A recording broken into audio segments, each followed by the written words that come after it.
Tonight on CTV3 News, John Saldivar challenges the great U.S. to provide proof of accusations made against him. In a lengthy press conference, Saldivar maintains his innocence. Orange Kenya detained after he beats a mentally ill man with a bat on the head after he broke a glass of his vehicle.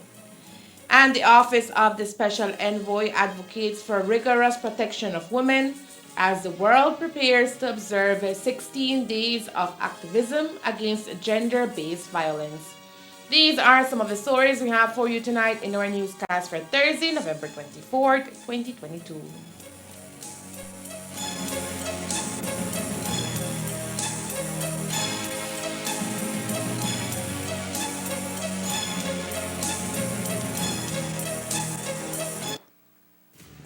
Ever since I was a kid, I've dreamt of going to Mars. You can keep my dream alive. Come with me. You cannot, under any circumstances, leave my room, okay? Only for 35 days.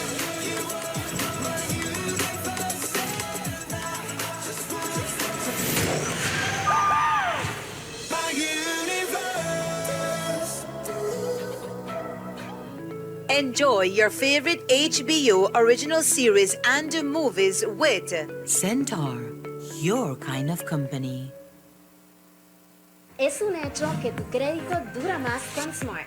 Durante estos tiempos, todos buscamos cómo minimizar nuestros gastos y ahorrar a lo máximo. Con Smart, lograr esto es fácil. Es un hecho que con Smart su crédito dura más. Puede llamar de Smart a Smart y de Smart a Digital sin discriminar al proveedor, usando su crédito promocional, mientras que con el otro proveedor solo puede usar su crédito promocional para llamar a Digital. ¿Qué significa esto? Su crédito promocional, ya que viene gratis al hacer sus recargas en temporadas de Double Ups, le otorga llamadas gratis a cualquier número nacional. Sigue con Smart y ahorra más dólares. I met Alex on the plane. When I woke up in the morning, he was so alive. I think they know you're lying. Enjoy your favorite HBO original series and movies with Centaur, your kind of company. Get her off that stage.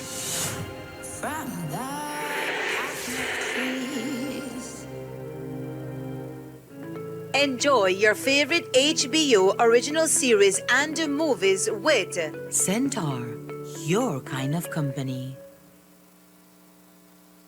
Tonight we're really late. I don't so much fun since this pandemic forced us on lockdown and like my online classes and it was so stressful. Oh my god. And I bet you're glad that you finally get out. Yes, that's true. And Jack, girl, you may let loose. I never did expect that from you. Oh, Melanie. Well defended again by Pembroke. Everyone else, this is a nice ball. George the drive and the finish. Posting up Marcus Morris. My gosh. Looks like Kobe hit on real hard. My gosh, Melanie.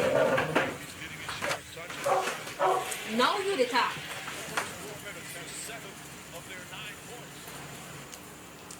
You see what I mean? The married life.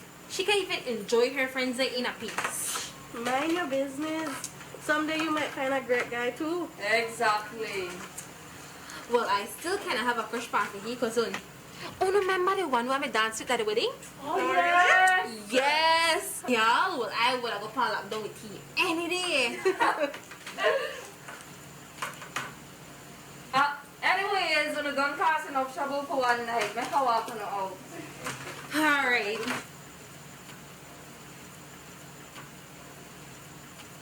Now I believe I have to go to that place at 5 o'clock tomorrow. Bye. Bye.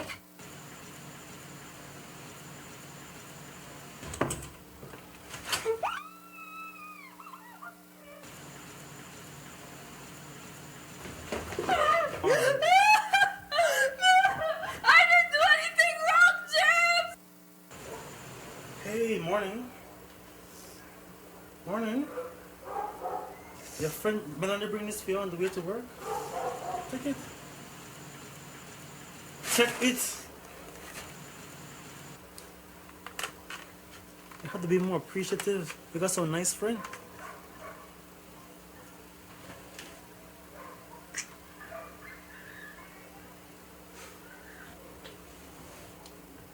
And remember, nothing never happened last night, right?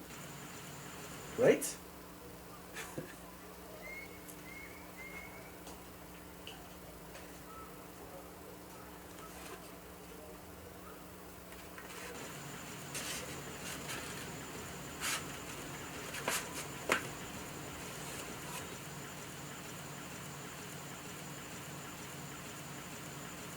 I love you, Jack. You have to do this for you. There's nothing to fear but fear itself. Your future self will thank you.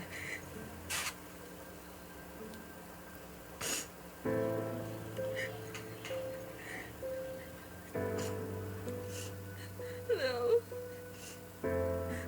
I need help. During the COVID-19 pandemic, women and girls were at the highest risk of suffering domestic violence. Domestic violence involves violence between any member of the same household. It can happen to females or males, young or old. However, the evidence has shown that women and girls face the greatest risk. That risk has heightened due to the impacts of the pandemic, including job losses, mounting stress, and restrictions to movement and recreation. We can all help to combat violence against women and girls during the COVID-19 pandemic. Just like Melanie did, you can reach out to someone who is struggling and help them to find a way out. It is never easy, but together we can fight this. Belize will not be safe until its women are safe. Secure Belize.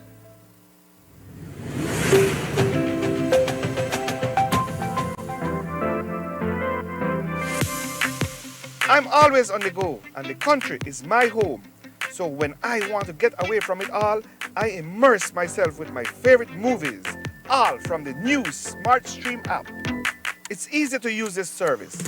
Purchase your movies from the app and use your mobile data, Smart Stream data packages, or smart broadband to stream and enjoy. Be like me and stream on the go with Smart Stream.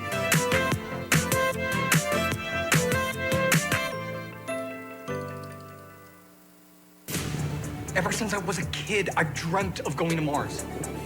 You can keep my dream alive. Come with me. You cannot, under any circumstances, leave my room, okay? Only for 35 days.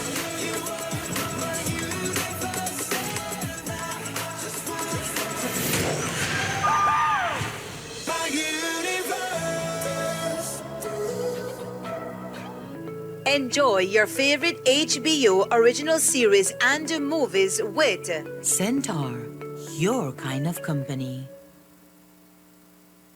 I met Alex on the plane. When I woke up in the morning, he was so alive. I think they know you're lying.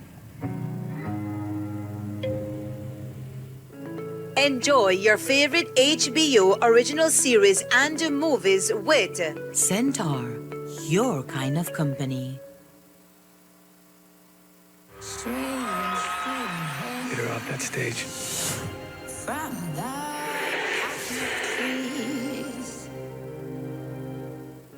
Enjoy your favorite HBO original series and movies with Centaur, your kind of company.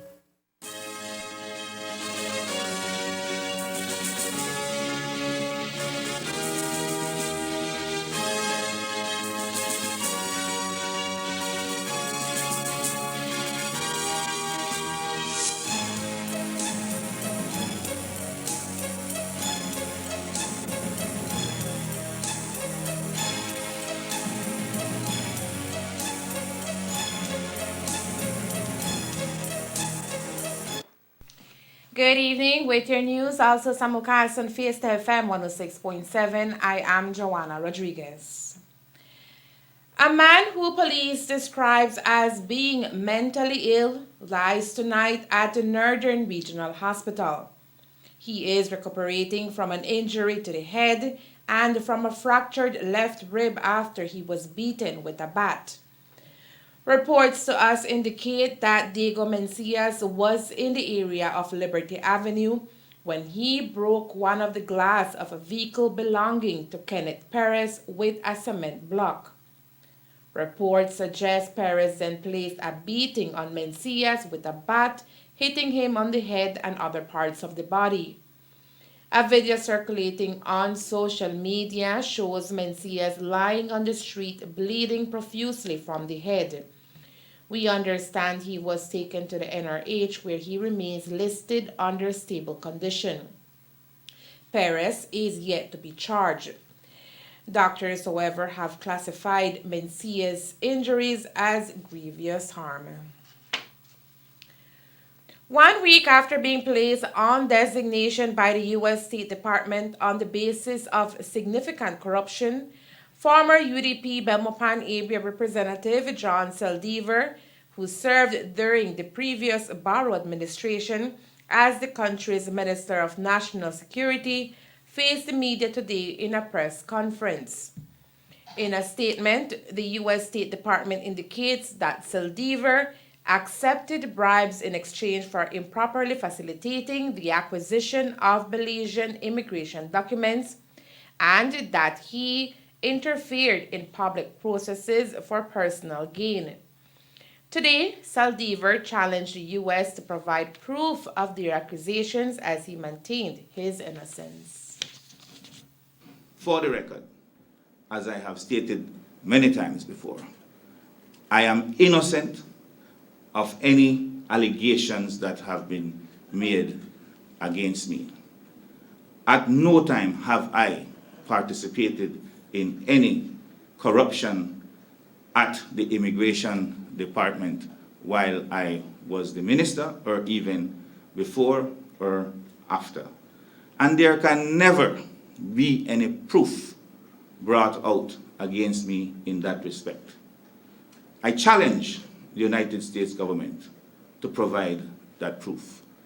I have no difficulty in facing a trial, whether here in Belize or abroad in the US, once those evidence are presented to me so that I may answer properly. Unfortunately, incidences like the one with Lev Derman, again, where I was not involved in any corruption, have cast aspersions on my reputation. And as an aside to that, please note that in the designation made by the United States government, no mention was made of the tranches, as it has come to be known, with respect to Lev Derman, which, in my view, exonerates me of any wrongdoing in receiving campaign contributions. While the statement issued by the U.S. State Department does not make mention of tranches, it does outline the acceptance of bribes. And then there is the accusation of misusing a U.S.-donated Coast Guard boat for his personal gain. This charge was also dismissed by Saldivar. I cannot for the life of me see how the United States government would want to declare me the first declaration, the first designation in this country, because I took a businessman on a boat ride to visit installations of the Coast Guard. It is beyond me that because they donated this boat to the Coast Guard, to the Belize government, to the people of Belize, that they feel that they have a right to be able to dictate how this asset is used. And I must say categorically, it was not used in any way, shape, or form to my benefit or personal gain. But for Saldivar, the accusations launched at him have nothing to do with getting at his finances. For him, it's about political prosecution. I do believe, though, that the aim is to get at me politically. I do believe that this is an attempt to thwart my political career. On behalf of whom, I don't know, whether it be on behalf of the United States government, or whether it be on behalf of the Belize government, or whether it be because on the behalf of the enemies within my own party, I cannot tell. My attorney was supposed to be here with me today, but he is occupied in court and unable to come. But I'm sure you will hear from him in due course. But what he has done already on my behalf is he has written to the United States Embassy here in Belmopan, to the United States State Department, to the government of Belize, with respect to inquiring about the evidence that has been used to come to this conclusion. I believe if he hasn't already, he should be in the process also of writing the media to ensure that things are not repeated that cannot be proven in a court of law. Otherwise, I do intend to use the full extent of the law to deal with anyone, any media house that has drawn unacceptable and without proof conclusions about my reputation, character, or actions. In a previous lengthy social media post, Saldivar detailed a conversation he had with former Prime Minister Dean Barrow, who informed him that an unidentified car dealer who claimed to be in his inner circle had allegedly made fantastic claims of his involvement in corruption, including collecting bags of money weekly. Saldivar denied the claim relayed by the embassy to Barrow, and that was that. While at the time of the U.S. designation, Saldivar believed that the car dealer was the source of the accusations. It seems another individual is conducting allegations against him. Now I have been passed information about a Belizean who is currently in the federal prison of the United States, being a possible informant. The name has been given to me. I will not reveal it to protect the individual who has not had an opportunity to defend himself. But I will say that the name that was given to me is a person I never met before 2015. And so if these allegations have anything to do with my time as Minister of Immigration, it could not possibly be true and had to be concocted. But here we have an informant sitting in a federal prison serving in excess of 10 years, possibly looking for some way to shave some time off of his jail time. And my family and myself are supposed to be destroyed based on information from him. The announcement by what is the world's most powerful nation could deal a death blow to the political career of Saldivar, who was attempting to regain footing after a huge loss at the polls in the 2020 general elections, and who is once more seeking to be the UDP standard bearer in Belmopan. But Saldivar says his political career is not over yet. I have been approved by my party to be a candidate in the upcoming convention, and I expect that that approval will stand. When the people of Belmopan say that they do not wish for me to be their representative, that's when I step down. And beside that, then it would have to be when I am found guilty of what I am being accused of. Saldivar confirmed to the media today that he will appear before the special committee formed by the United Democratic Party to investigate the accusations made against him. Violence against women and girls remains the most pervasive human rights violation around the world, including Belize. Already heightened by the COVID-19 pandemic, its prevalence is now being further increased by the intersecting crisis of climate change, global conflict, and economic instability. Despite these discouraging trends, there is more proof than ever than ever that violence against women and girls is preventable. The 16 Days of Activism Against Gender-Based Violence, an annual campaign that begins on the 25th of November, the International Day for the Elimination of Violence Against Women, and runs through International Human Rights Day on the 10th of December, is the perfect backdrop to fight the problem. During the 16 days, everyone is encouraged to get involved, from amplifying the voices of survivors and activists to supporting women's organizations.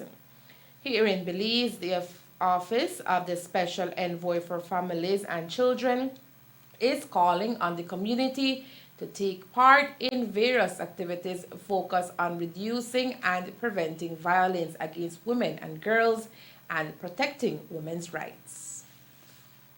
The first thing that the office does in collaboration with other stakeholders and the community, we raise a flag.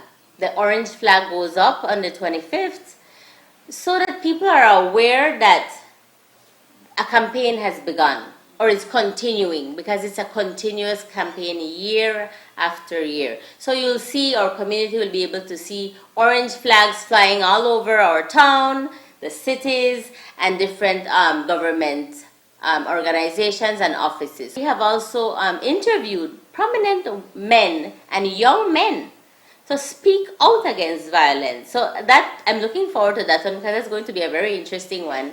They're going to be well-known persons in our communities, and I think with using their voices, I think it will definitely make an impact on our young people and our women in the communities.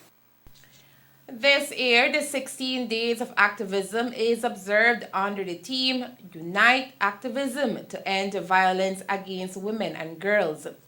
To further enhance this year's message of unity, the Office of the Special Envoy is also encouraging the use of hashtags. What we are doing is we're using a hashtag that says know the signs. As soon as like a red flag, for example, as if you're in a relationship and your boyfriend takes away your phone and says, you can't call anybody, who are you calling? Why are you calling them? That's already a red flag. That's already awareness of you getting into a toxic relationship. So that's where we're going. And it's not only for teenagers, but for women. It's happening to many women in our communities, and we take it for granted that it's okay. It's not okay. So our campaign will help to let everyone understand and see what the red flags are. And then of course we're going to be marketing that the hashtags, hashtag no more, hashtag enough is enough, hashtag call it out. How important is it for us as Belizeans to start using these hashtags? These hashtags, Tammy, they send a message. And that's the point of the hashtags. When you talk about hashtag no more, it means that we've had enough. We don't want to see this happening. It has to stop. When you talk about hashtag enough is enough, it goes right in line with no more. We've had enough. Stop already. You know, it's old now. It's not funny anymore. It's not a part of our culture. We can't say it's a part of our culture. We have to change that part of our culture. And the only way that can be changed is if we change our attitudes with education and sensitization and knowing it's wrong. The last hashtag, call it out. Now this one is going to be a little bit more complicated or a little bit more difficult, because like I said earlier, we say, oh, it's our culture, that's it's okay, she just frustrated, you know, or things that we tell each other that we think it's funny and it's inappropriate, especially in the workplace, even at home, you know, things that we laugh it off and, oh, he's just a man, left alone, that's how men behave, or she's just a woman, she's weak, she just she emotional right now, I must say the time I month, things like that we say to each other that they're not funny. So when we talk about calling it out, is to stop it. As soon as somebody starts saying, we need to say, not today.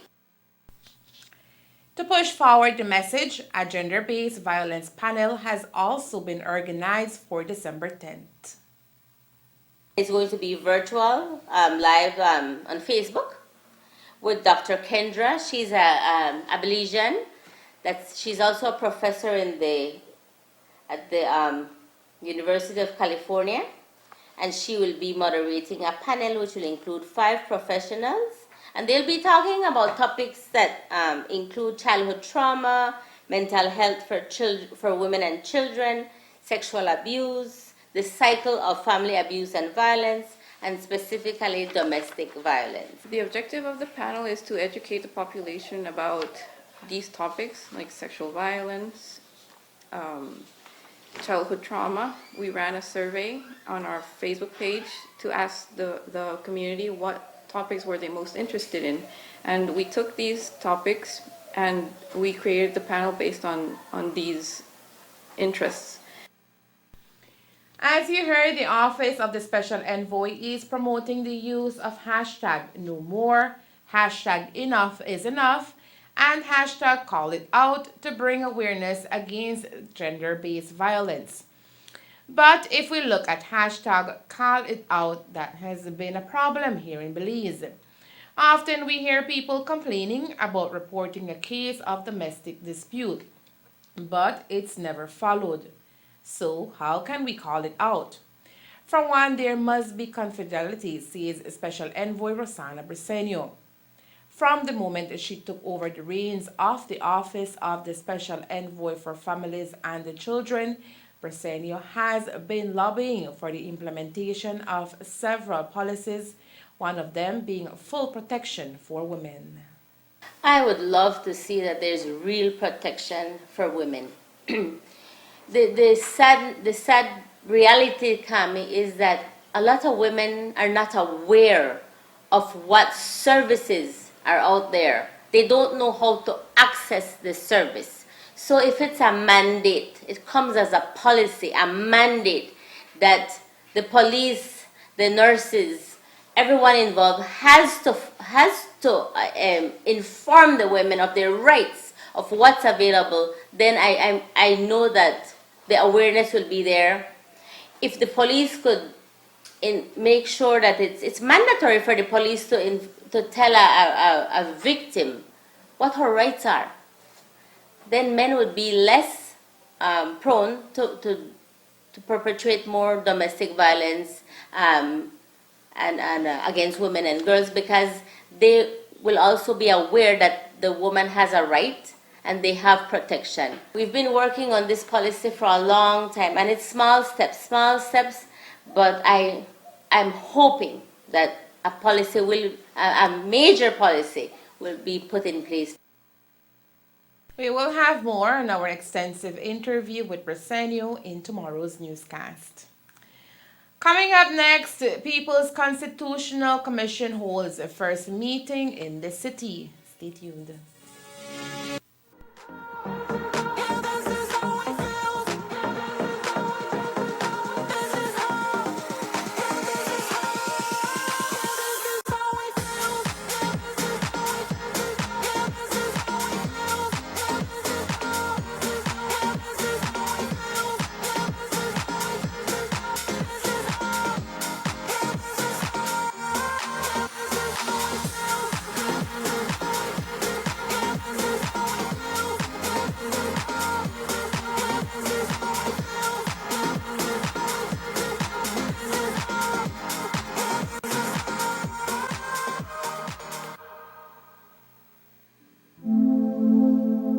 Centaur, your kind of company. Se acerca el Mundial Qatar 2022, fecha de inicio 20 de noviembre. Viva la emoción de cada partido. Le quiere hacer un puente al portero, pero este no se deja. ¡Qué leñazo, señores! De cada golazo. Y de cada jugada. Y ese reanuda el juego con un bote tuya, mía, tenla, te la presto, dámela. A través de Centaur. Suscríbase ahora.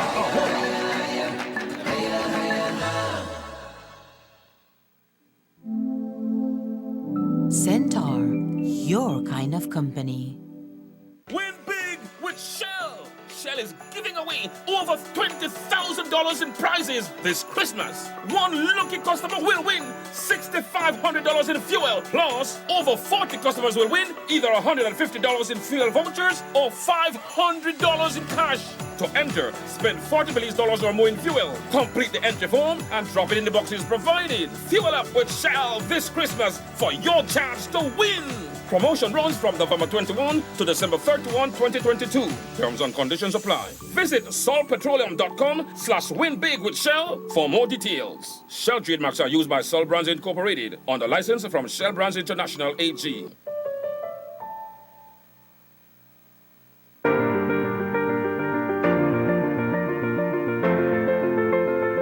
LG dual inverter compressor cools air faster by operating at speeds as high as 120 Hz with more stability compared to conventional models.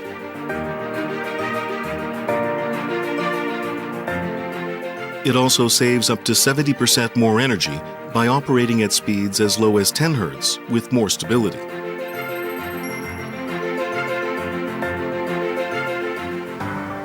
It reduces torque vibration down to 40% for quiet outdoor unit operation. Stable operation with low vibrations also results in increased durability. The People's Constitutional Commission, PCC, held its first inaugural meeting in Belize City this morning to set out the lengthy process towards a new legislative founding document.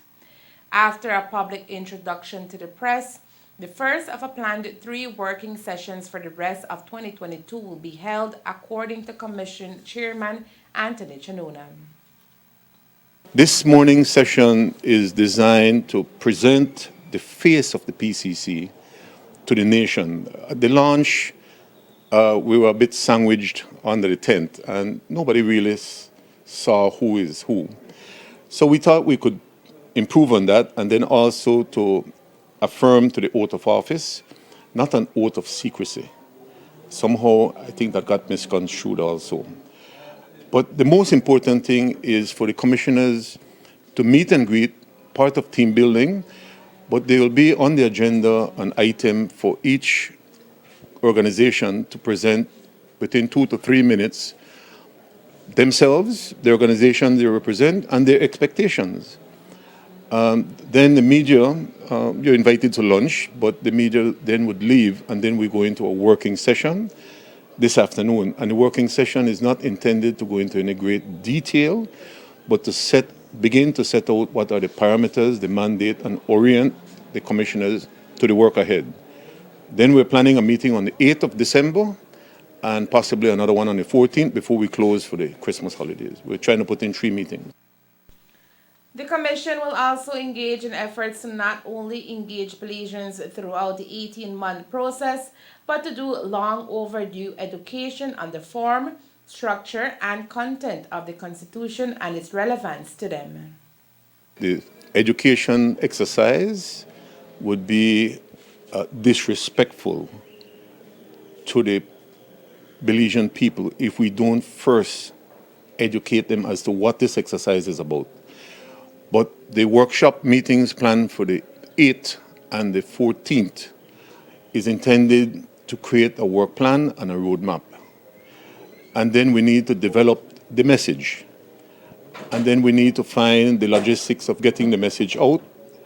Fortunately today, which Dr. Vernon did not have in 1999, is we have the use of technology. And so absolutely, we cannot begin this exercise of consultations without first trying to educate the people of Belize what it is about, what it is this constitutional commission is intended to do. Are there bodies that have reached out, for instance, the universities or even the bar, to say we can contribute to that education, whatever format you choose to use? Those are some of the good questions. Those are some of the issues we want to discuss, because we are our greatest strength. I mean, when you look at the face of the commission, there's a lot of youthful energy, a lot of experience. And so among ourselves, is to develop where the strengths are, train the trainers, and develop the message to take out. So we are going to look within ourselves for that strength and build on it. And 70% of the population of Belize is 35 years and younger. So we need to develop in that education package a message that will resonate with the youth, other than maybe what is on their Instagram or their Facebook page. But we certainly believe that that is the way we want to go forward, building on the assets we have within the PCC. Will also be efforts to reach out to the diaspora and obtain their differing views. We have embassies. I think Colorblind TV has a program with the diaspora. But we need to identify where they are and to work with the organizations that exist. Because the diaspora, for example, in Chicago, might have a different platform than the one in California or Miami. The diaspora is not only in California or one state, they're in Europe. And so that is going to be assigned as a question to the Commission. You know, how do you feel? I mean, we have the benefit of 24 organizations to weigh in, and that is what the roadmap and the work plan will identify, how to approach these issues. While it will be tough to implement all the various recommendations, Chanona says he expects the end product to count, signaling that the act passed in the National Assembly at the end of October will have to be amended to allow the results of the Commission in report form to be read in the National Assembly rather than simply laid on the table, and for the Commission to own its work by not being dissolved on their presentation of the report, but to continue defending their work up to a potential referendum on its acceptance. The PCC will be engaged on how best to present. But one thing I will say, which is not in law, that I would advocate for the PCC to consider. Nothing to be done will be done in isolation to a consensus of opinion by the PCC. But the law says that at the end of the 18-month period, April 2024, we present this report. The report is laid on the table. When you lay something down, it usually goes to sleep. We would like that to be read in the House, that the people can hear it. It's alive, so it's read. It's not laid on the table. And we also feel that there will be a need for amendment to the bill to allow the Commission to own its exercise. Don't present a report, get dissolved as what the law requires, and walk away from it.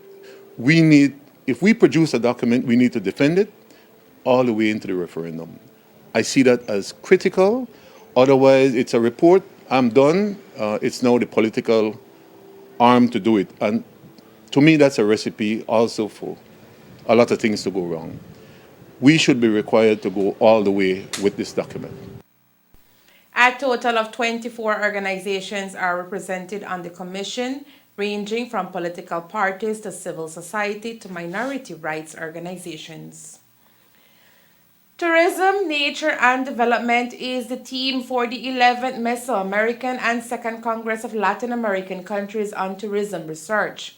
In the past, it has been celebrated in Mexico and other Latin American countries. This year, the Congress was brought to Belize and is being hosted at the Centro Escolar Mexico Junior College facilities.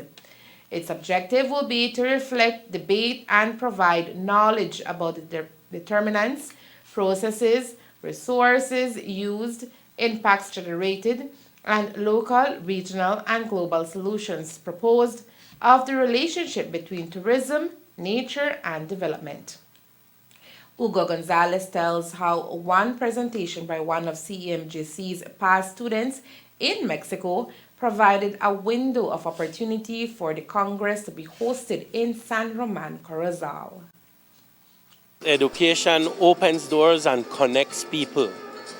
A student of ours, a graduate of ours, Esmeralda Cal, was studying over at Universidad de Quintana Roo, and she did a presentation in one of the congresses And they asked her where you're from, and she said, I'm from Belize. And so they saw that it was an amazing opportunity to bring this Congress here, because this Congress has been done all over Central America and Mexico, and there are only two places that were not host yet, and El Salvador and Belize. And so they reached out to us, and we jumped on the opportunity because I am an advocate for research. And I think that research is very essential, not only for education, but also for the economic development of our country. Lilia Villarreal, the president of Relido Stud, is an experienced researcher with more than 30 years in the field of tourism. Her job is to attract researchers interested in the tourism sector across Central America, Latin America, and Southern Mexico. Siempre hemos tenido como objetivo dar el conocimiento e intercambiar conocimiento en diferentes espacios académicos. Durante los 20 años que hemos venido trabajando como red, ya nos hemos vinculado con la mayoría de los países centroamericanos. Hemos estado en Costa Rica, Panamá, Nicaragua, Guatemala, Honduras, ¿no? Entonces siempre pensamos que tenemos que cubrir todo Centroamérica, y de los únicos países que nos faltaban era Belice y El Salvador. Entonces nuestro compromiso, más que de ir repitiendo, era establecer lazos con los países que nos faltan. En este caso era Belice, y tuvimos la posibilidad sobre todo de tener el contacto con el maestro Hugo González, y la verdad que nos facilitó mucho. Estamos muy agradecidas de abrirnos las puertas para nosotros dar a conocer lo que hacemos como red y integrarnos a un conocimiento más profundo en relación a lo que sucede en este espacio, en este país, y de qué forma podemos colaborar conjuntamente. This year, the proposition is to reflect, debate, and contribute knowledge about the relationship between tourism, nature, and development, as the theme implies.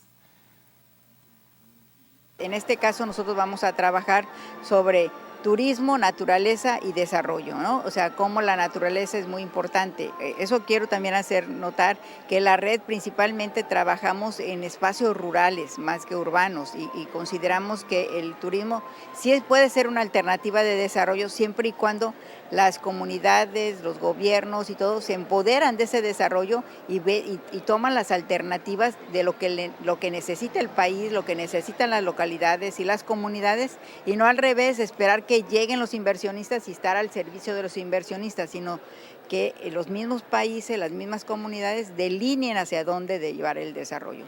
Es por eso que nosotros, por ejemplo, lo estructuramos con conferencias magistrales de expertos que tienen conocimiento sobre esto, y la otra es sobre todo que todos nuestros estudiantes de posgrado, de licenciaturas y de los países centroamericanos vengan y expongan sus trabajos de investigación en relación a las diferentes problemáticas que se están visualizando.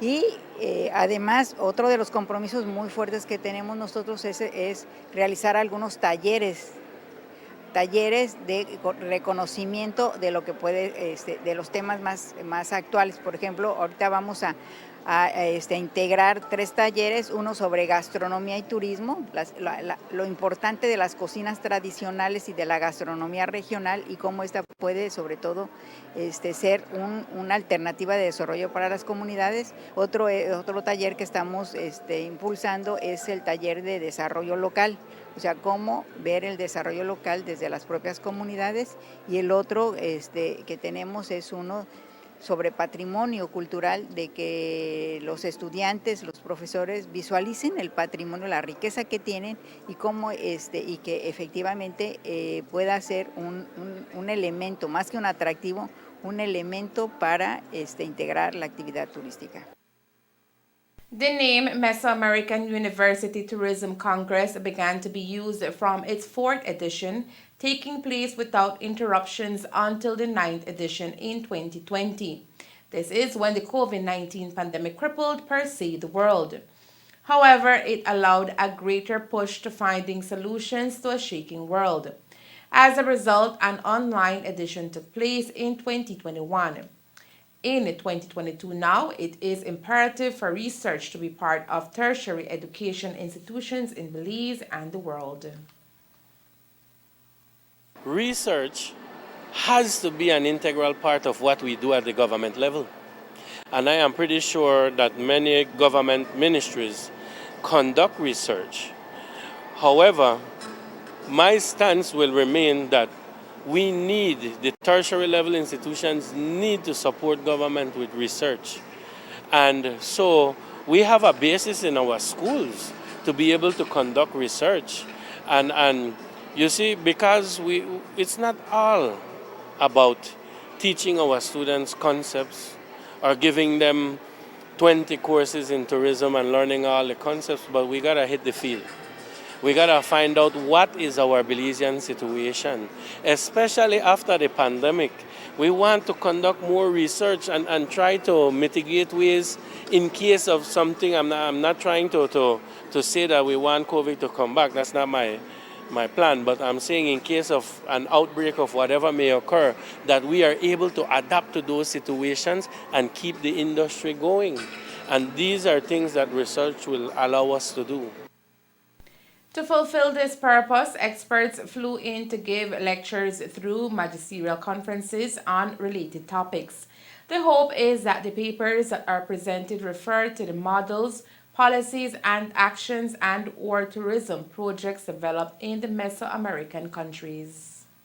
La investigación en el ámbito del turismo es muy importante porque en realidad, y lo vemos en el ejemplo práctico que tenemos en el estado de Quintana Roo, se desarrolla como una actividad económica muy rápidamente y atrae mucha inversión y a la larga pues, también tiene la posibilidad de generar una serie de problemáticas que forman parte de su propio desarrollo y que no necesariamente se prevén cuando se realiza la inversión. Entonces la investigación resulta muy importante para adelantarse a esos impactos que pueden ser muy negativos con el entorno natural, el ambiente, con el entorno social, con la cultura, en términos económicos incluso también puede haber problemas y la investigación nos ayuda a mirar hacia el futuro, indagar lo que ha pasado en nuestro entorno, lo que ha sucedido en el pasado, cómo ha afectado la actividad turística al territorio, a la población, en general a la economía, nos ayuda a saber cómo prevenir problemas futuros. Entonces yo pienso que la principal función en ese sentido de investigar turismo tendría que ser ayudarnos a ver hacia el futuro, darnos herramientas e información para que se tomen decisiones hoy día que eviten problemas en el futuro. The starting point is the recognition that the tourist modalities from which there is a political, social, economic, and cultural impact both on rural communities and on the nature of the Mesoamerican region will have an impact. Professor Alfonso González Damián from the Universidad Autónoma de Quintana Roo exemplifies that for us in the context of historical inequality and poverty and how to overcome these contexts and to safeguard nature. Estamos haciendo un estudio en el que relacionamos de qué manera afecta el desarrollo del turismo al sistema alimentario en la isla de Cozumel. Lo llamamos la relación de desarrollo turístico con gastronomía. Y lo que hemos encontrado es que la actividad turística ha potencializado una serie de problemáticas alimentarias que llevan a la desigualdad gastronómica, a la inseguridad alimentaria y también a una problemática de falta de soberanía alimentaria. Es decir, que en Cozumel, como isla, no se están produciendo los alimentos suficientes para alimentar de manera segura a la población que vive en la isla. Y esa problemática, si bien no es necesariamente una consecuencia del turismo como tal, sí se ha exacerbado por la presencia del turismo, dado que es el motor de la economía local.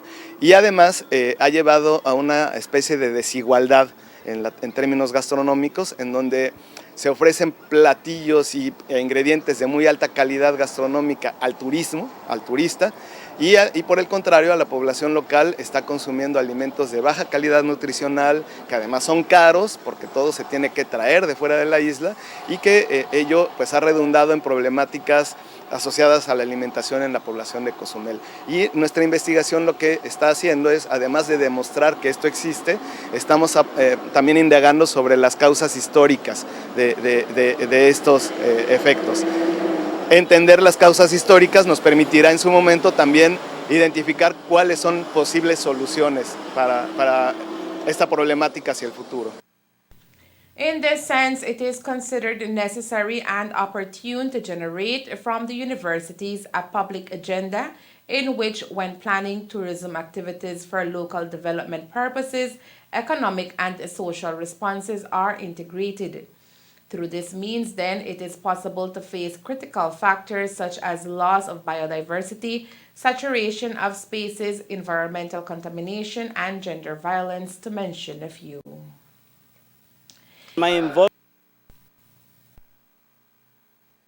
Today's opening ceremony for the Congress also saw the participation of students from Corozal Junior College, Sacred Heart Junior College, Ecumenical Junior College, and San Pedro Junior College who are majoring on tourism. For Melvin Adolphus from CEMGC, the Congress allows him to look at his career in a different manner. My involvement will actually empower me to do many things in the future, not only for Belize, but also if, let's say, if I get a scholarship, I can go and do other studies.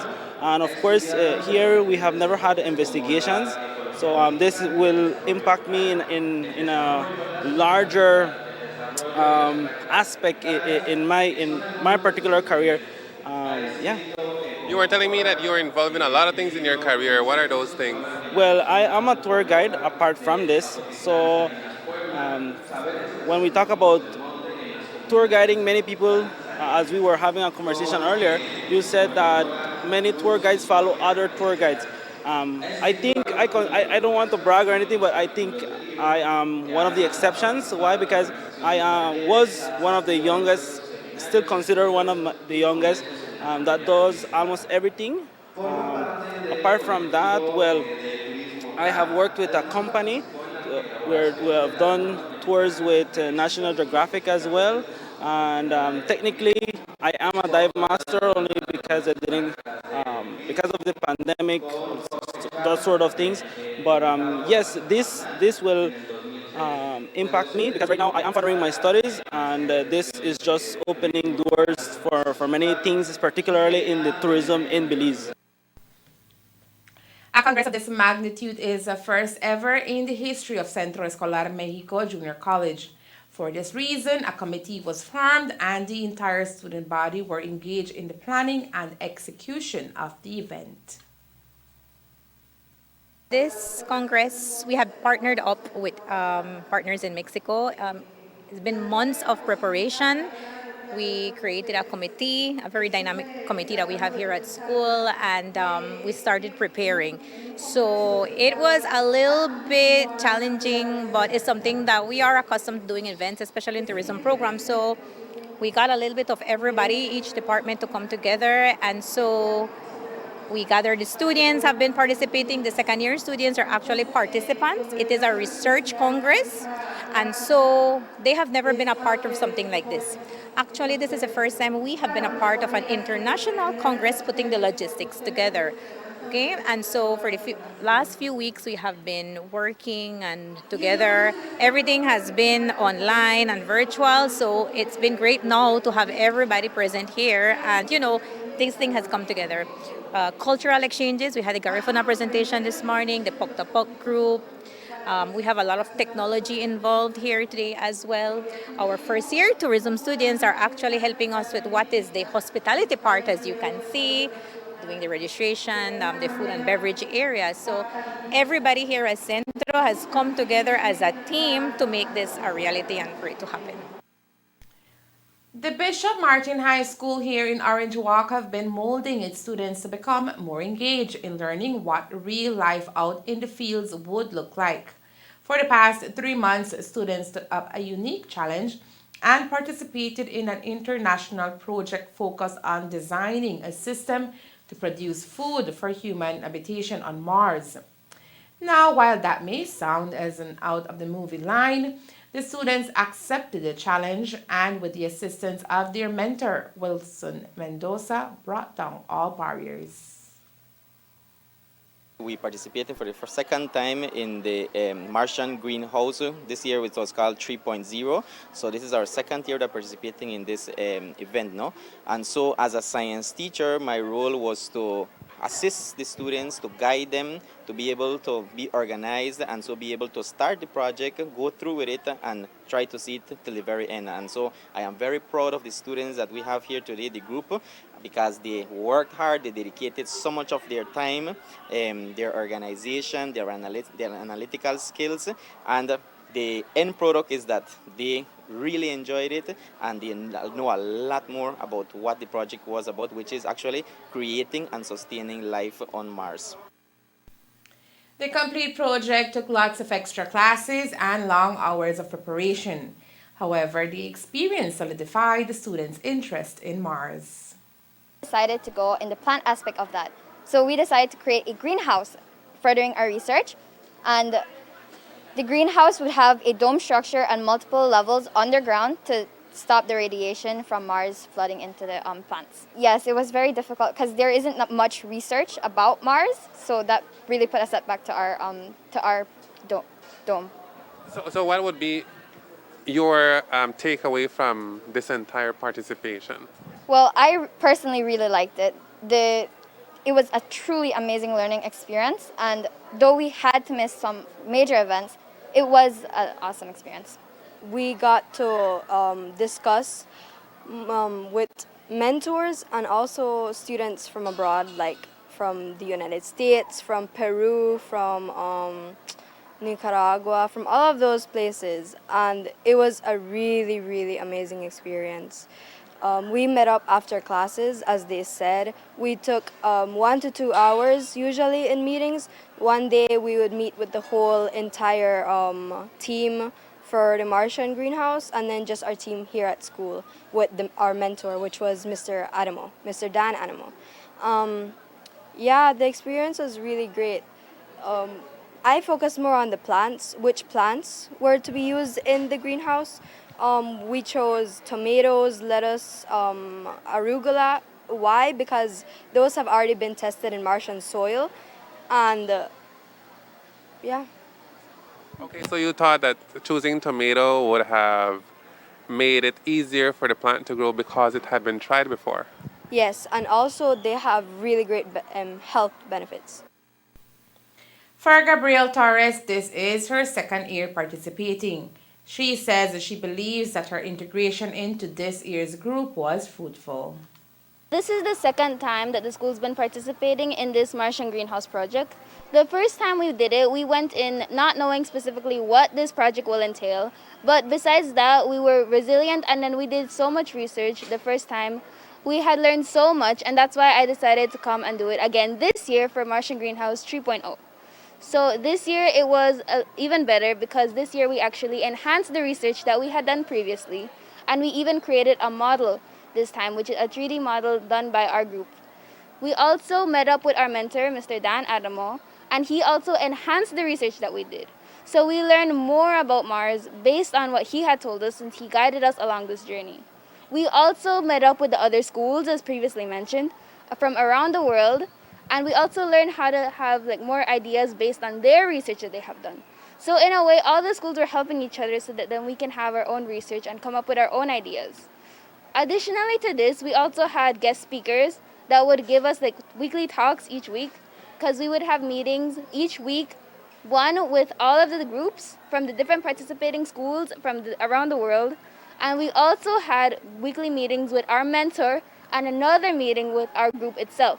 So all in all, it was a really amazing experience to have something outside of school for you to research on, for you to expand more your knowledge, and basically just for you to have another experience, because we came up with a bunch of ideas, and presentation-wise we also improved. Our communication skills got even better, and our teamwork building was even better. We decided that we would go on a dome-wise, and then this is because all of our research, it came together, and as Caitlin had mentioned, we decided on the plants based on the research that we had done, which took so long, but we were so dedicated because we liked this project. The final prototype had to allow for an enabling environment in a reduced space so that humans can have food in Mars and eventually move in. This year, our team actually worked so hard and dedicate ourselves to do the dome structure. Well, it was kind of hard at the beginning because we wanted to do two platforms, the upper platform and the lower platform, and as well keep it as the last year sketch of the structure. We were able to do it and it was successful. The dome structure was completed. It took like around four to 5 hours to complete.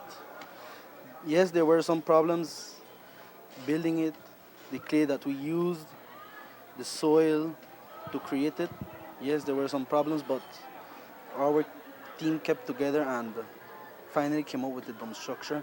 The dome structure was built in a way that there's no light coming in and no light coming out. Because in Mars, the radiation is very high. So if we did some type of window, the radiation would go in and actually kill human life and affect the plants as well. And for the lower structure, we did the upper and the lower structure. The upper structure was mostly to do plants that withstand radiation, and the lower part were just plants that couldn't resist the radiation. So we put it in the lower structure where it's cool and to be safe. During the entire process, the students met real engineers and scientists in order to think critically in the framework of aerospace exploration and development of skills such as problem solving, project management, public speaking, research skills, engineering practices, teamwork, planning, self-sufficiency, and goal settling. I mean, I'm just a 14-year-old girl living in Orange Walk. And then I got to talk to people who have went to space, who have seen these space structures and then explain, okay, this is a part of this is how this will work and how we can go to Mars, how we can go places like this. In my mind, I was like, whoa. Because, I mean, imagine that, NASA talking to people from, like, outside of your country, outside of your reach. This is a small country, Belize. I mean, I usually just eat tacos every day and then mind my own business, and then there's mentors telling me, you are doing a great job, you can do this, you can learn, you can stretch your knowledge even further. That shows you that you can take a big leap. No matter where you come from, who you are, how small you can accomplish big things and you can meet amazing people. What about your feedback? We got amazing feedback. People, our mentor, and also Mrs. Godfrey and Mr. Gregory. He is the host of it, and they really enjoyed our presentation, saying how they really got interested and intrigued by our presentation. Not all of the presentations, other presentations got the feedback that we did, and us getting that really felt good. The Martian Greenhouse Project 3.0 team worked in collaboration with American Institute of Aeronautics and Astronautics and the Aldrin Family Foundation. Team leader Emmanuel Ortiz was not present today as he was representing his school at another event. Belizean Abraham Alvarez, 22, is the first Belizean to be awarded the Motorola Solutions Foundation Scholarship for Children of Fallen Police Officers. In October, Alvarez applied for the scholarship along with many others from the Caribbean. His personal experiences and challenges written in his essay captured the opportunity to become the first Belizean to be awarded the Motorola Solutions Foundation ACCP Scholarship Program for Children of Fallen Officers. The Motorola Solutions Foundation ACCP Scholarship Program for Children of Fallen Soldiers will assist Abraham with the $5,000 towards his tuition fees. Children of these fallen officers who are experiencing financial hardship due to the inability of remaining parent, guardian to provide the necessary funding for their academic pursuits or other hardship will be able to use this money to continue their education in the areas of engineering, communications, marketing, finance, industrial engineering, human resource management, criminology, medical sciences, law, forensic science, and other disciplines which are beneficial to the development of communities in the Caribbean, the Motorola Solutions Foundation noted on their website. Alvarez is currently pursuing an associate degree in natural resource management at Sacred Heart Junior College in Cayo.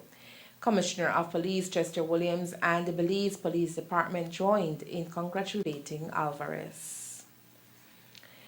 Prime Minister Honorable John Brisenda traveled to Caracas, Venezuela today, accompanied by the Honorable Eamon Courtney, Minister of Foreign Affairs, Foreign Trade and Immigration, and a delegation of officials.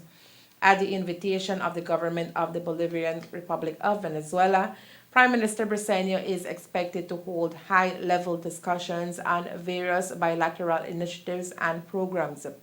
The Prime Minister will also meet with President Nicolas Maduro and Vice President Delcy Rodriguez. The people and governments of Belize and Venezuela share a broad and enduring relationship which has included cooperation in multiple areas of mutual benefit. The Prime Minister will return to Belize on Sunday, November 27, 2022. In his absence, Deputy Prime Minister Honorable Cordell Hyde will act as Prime Minister. And that's the news. We invite you to join us for another newscast on Friday, November 25th here on CTV3 and Fiesta FM 106.7. Remember that to read a text version of the news, you can visit our website at ctv3belizenews.com. You can also log on to our Facebook page for current stories at facebook.com/CTV3BelizeNews or our YouTube channel at CTV3NewsBZ. Remember to wash your hands and remain safe. From all of us here at CTV3 News, thank you for watching and listening. Good night.